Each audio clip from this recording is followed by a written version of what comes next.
Dun dun! It's 1919, and the General Secretary of the Socialist Party, Charles Schneck, and his associates, Elizabeth Barrett, were distributing leaflets to citizens criticizing the draft of World War I. Take one, important news. Do you want our citizens unwillingly being drafted because they don't support the cause? Forget the draft. It is unconstitutional. Somebody please come and take one. Unconstitutional. The draft violates the 13th Amendment. We are supposed to be protected from involuntary servitude. Disobey the draft, but please take only peaceful action. Peaceful! Schneck and his partner distributed around 15,000 leaflets that called for men who were drafted to resist military service, but this would later cause trouble. Schneck was charged with conspiracy to violate the Espionage Act of 1917 by attempting to cause insubordination in the military and to construct recruitment. He was convicted on 3 counts and sentenced to 10 years per sentence. Dun dun! Judge, this is unconstitutional. I have my First Amendment rights. Does freedom of speech mean nothing in this country anymore? Why do you suck? When you threaten our nation and its military, no it doesn't. We are in trying times and our nation needs to keep up its morale. We are at war with the world and we don't need to become at war with ourselves in its process. You are rightfully charged under the Espionage Act. If I can't trust the government, which is you, then who can I trust? You're supposed to lead us, not suppress us. I have rights and so does the rest of this country. It's the First Amendment and I wasn't threatening anyone. If you don't like my ruling, you can take it to the Supreme Court. Bet. Several days later.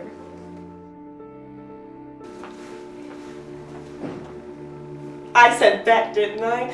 Schneck and Barrett were both convicted, but Schneck appealed on the grounds that his charge violated his First Amendment rights, specifically freedom of speech. This took him all the way up to the Supreme Court. When he got there, the court had to debate many questions, most of which would make this a landmark case in our nation's history. One was Schneck's political statement protected by his First Amendment right to freedom of speech. 2. Were there different standards for protected political speech during the peacetime and in war? 3. Was the Espionage Act constitutional, or was it a violation of his First Amendment? Lastly, was Schneck's convictions justified, or should he remain in prison? Dun dun!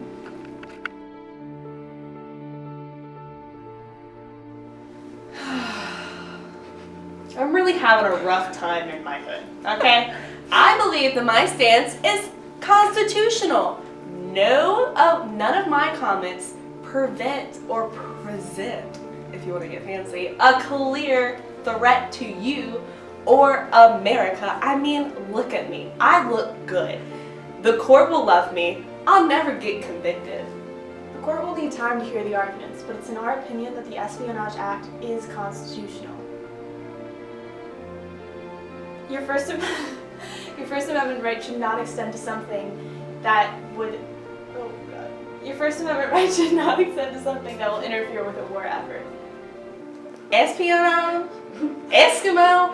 I don't even know what that is. Never heard of that. False advertisement. I'm not a danger. Unless you count looks and charms. I mean, am I right, fellas? War is grand. I love war. I just ain't gonna fight it. Okay? And nobody should be forced to. That is my First Amendment right to say that. We'll need time to listen and deliberate. Dun dun!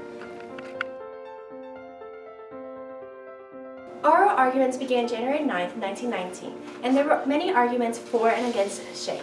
Schneck's lawyer argued that the Espionage Act was unconstitutional, and the First Amendment was specifically included to protect political speech.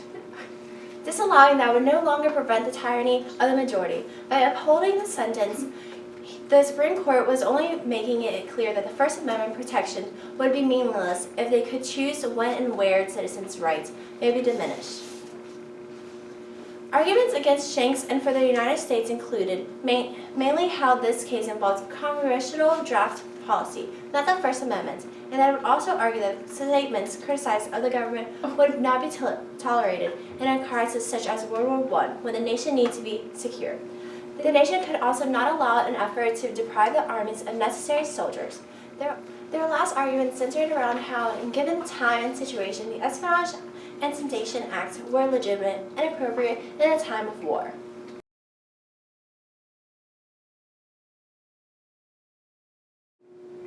I agree. I agree. I agree. I agree. I agree. I agree. I agree. I agree. I also agree. We, the Supreme Court, uphold the charge against the defendant Charles Schneck. The most stringent protection of free speech would not protect a man falsely shouting at fire into a theater and causing panic. The question in every case is whether the words are used in such circumstances and are of such nature that creates a clear and present danger that they will bring about substantive evils that Congress has the right to prevent. In a unanimous decision, 9-0, the court upheld Schneck's conviction. This case stands as the first significant exploration of the limits of the First Amendment and its freedoms provision by the Supreme Court. Its clarification of the meaning of free speech has been modified, rewritten, and extended over the years that have been mostly because of this case. Schneck v. the United States opened up an important conversation regarding the limits of free speech and has added important limits that the First Amendment does not protect speech that approaches creating a clear and present danger. Holmes reasoned that the widespread dissemination of the leaflets was sufficiently likely to disrupt this conscription process. Wow. Wow. What about my partner? Where is she at? You really can't trust these women nowadays, can ya? Can ya? You can't. Alright? But wow. Wow. I really see who my real friends are. Not the law. It's whack. Love the land! This was a landmark case in regards to how far the First Amendment can extend. Ruling here, while it could be perceived as a violation of the First Amendment, was important in establishing the limit. I can see why the U.S. and the Supreme Court were so adamant in upholding the guilty verdict. Our country was then fighting during World War I and needed to keep up the nation's morale in order to make sure that our nation and its people persevered through the war. Now, this might have been decided completely differently, as our First Amendment rights are heavily discussed and debated in modern times, and there's a chance he might not have even been convicted. Though I'm not in complete agreement with the Supreme Court's ruling, I understand why it was made and the importance of their decision and how it influenced many of our nation's cases today. I believe that this case has set a precedent for future cases because of the ruling to abide by the original ruling. By doing so, Schneck was charged guilty on the grounds of the Espionage Act, which he appealed to the higher court who upheld the previous court's decision.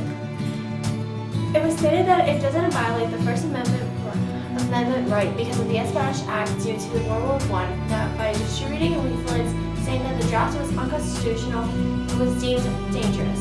I believe that the court's decision was right because this was during World War I and the citizens were needed to be drafted to the fight, and by going against the draft, we would be going against the government. In my opinion, Schneck chose a bad time to test his First and 13th Amendment rights. World War I at the time was the biggest war the United States had been involved in, and stakes were high. We were tense and scared as it was our first World War. There already needed to be specifications and limits on free speech. With everyone holding their breath and boundaries being pushed, Schneck was made an example of. As Becky stated, if he had done this today, we believe the repercussions would not be as severe as they were during the wartime when they needed soldiers to protect our country. Obviously, this is a landmark case because it set the precedent of how far free speech can go. I think that it changed the way people talk and how conscious they are about what they are saying. There's always socially unacceptable things to say, but this made some of those things illegal, and I think it really put into perspective about what free speech really entails. The limit this set has provided controversy in our modern society, but it also helped us to know exactly what can and can't be done regarding free speech. World War I was a different time, and I think that the repercussions would not have been as extreme today, but that there would still be. World War I was a different time, and I think that the repercussions would not have been as extreme today, but that there would still have been something done about what he said. Overall, this case has influenced many different cases throughout history. Our opinions, along with most of society's, are mostly split down the middle. Some agree that, given the time circumstance of World War I, Schneck's conviction was justified and the Supreme Court was right to uphold it. Others thought that freedom of speech should have protected him as directed by the Constitution. We all agree, though, that it was a time that... We all agree, though, that it was the time that was the major influence on the decision, and if Schenck had done the same thing now, no one would have really questioned it. This was a necessary case, and at one point, a case like this would have happened, and Schenck's was just made an example of. It's important because this case has opened up a conversation regarding freedom of speech.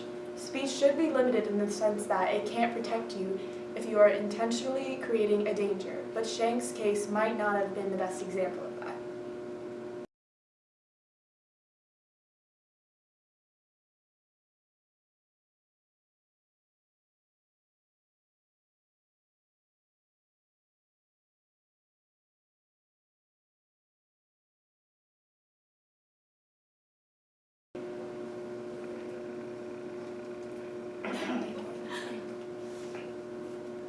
Also, World War I, about communism. Just want to put that out there. Some dude got murdered or assassinated. Assassinated. No, it's Those would both be Because he murdered. was an ass. Come on, Britta, sing with us. You Sing really High want School me to Musical sing? again. She's I slim don't thick. want you to. Look at her go. These pants make me slip. Don't do that. Hey! We better have fun. Howe's reason that the rights to participate have been modified, rewritten, and extended over the years and have. We're gonna just keep going. Oh my God!